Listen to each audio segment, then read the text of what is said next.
Normally I do live feeds to Facebook. I'm going to have to do it on YouTube tonight because Facebook banned me for 3 days.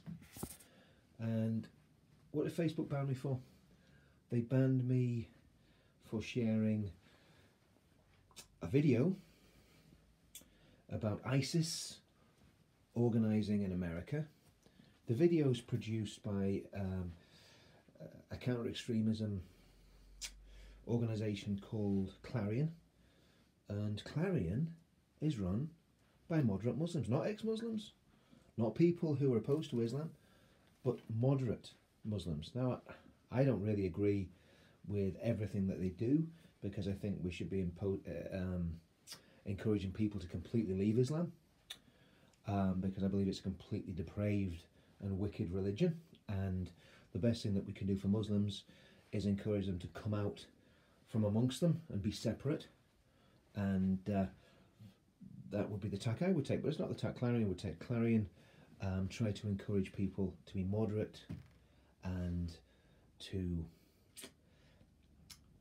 fight against radical Islam and to fight against political Islam in that way. So I shared the video, and the video had, I think the title of the video was ISIS Born in the USA, and about 5 minutes after sharing it, Facebook blocked me for 3 days.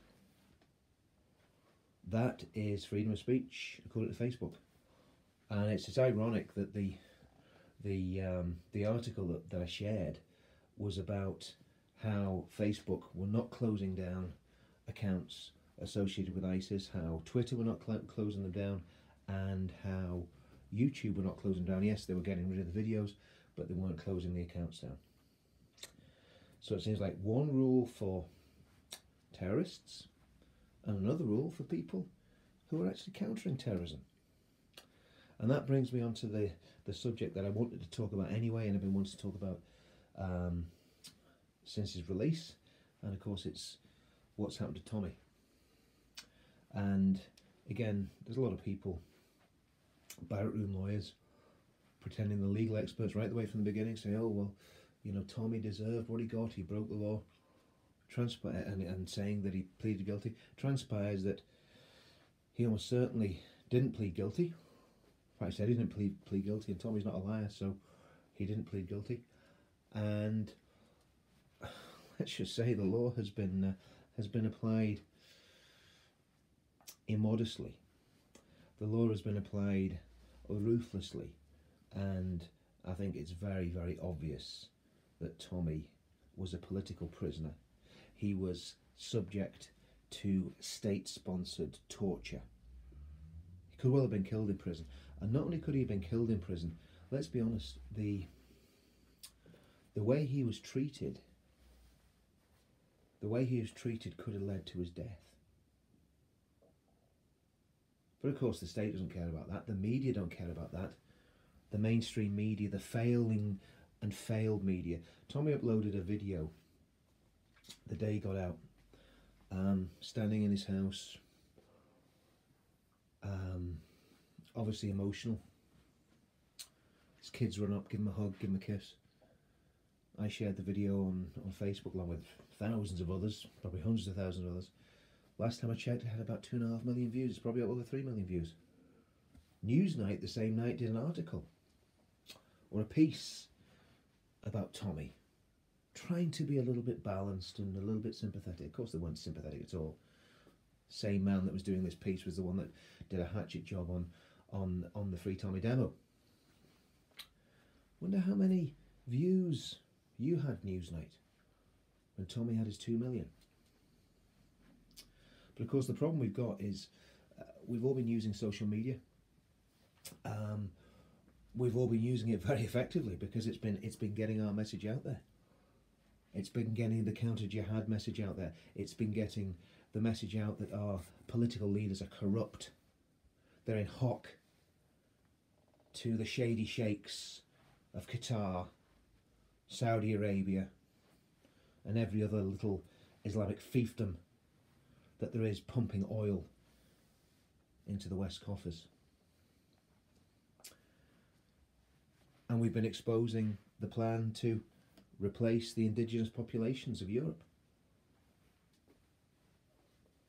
And the social media giants are coming under extreme pressure from the state, from their Arab investors, from their Muslim investors and backers, and of course they're starting to close us all down. So what we need to do, and what I'm working on at the minute with some web developers, we need to develop our own platform. And we're not too far away from having a very, very professional social media platform. And the purpose of this, so it's going to be free.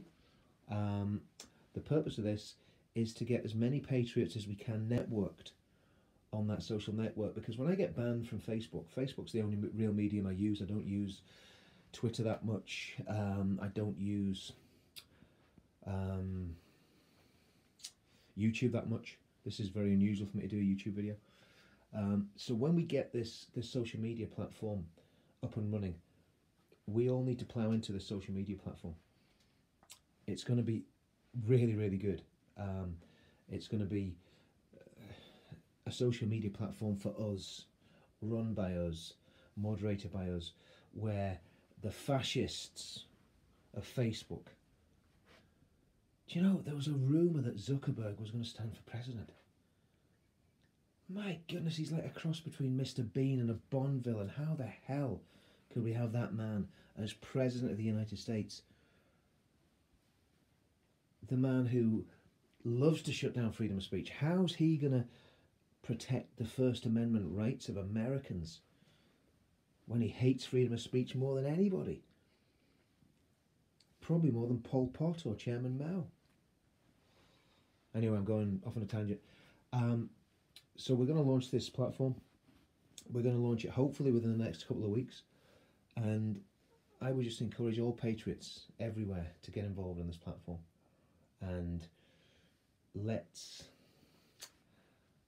build something that the governments, that the giants, that the corporations can't interfere with, and that we can say what the hell we want about religion, about politics, about the state of our country, without these fascists and these totalitarians closing us down.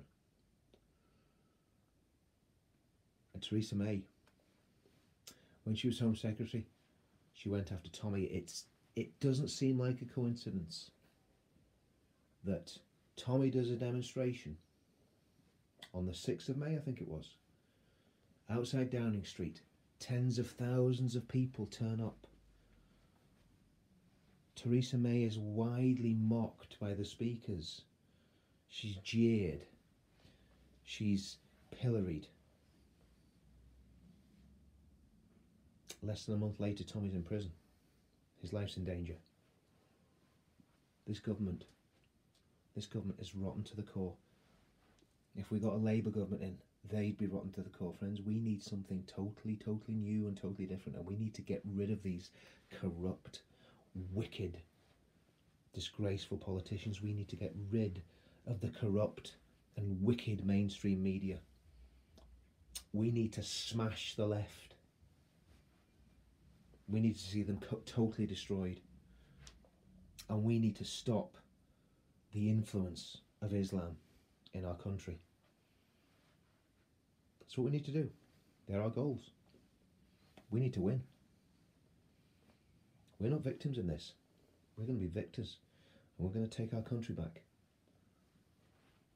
And we're going to see Britain as a great nation. We're going to see the United Kingdom united. And we're going to see our enemies and our foes vanquished. But we need to stick together. So when we get this social media platform ready, please all pile onto it. Get into it. Get involved. Sign up. I say it's going to be free. Not going to be any money charged for this. We're going to fund it ourselves. It's time to make a difference. It's time to get together. It's time to unify. And it's time to take back control of this country.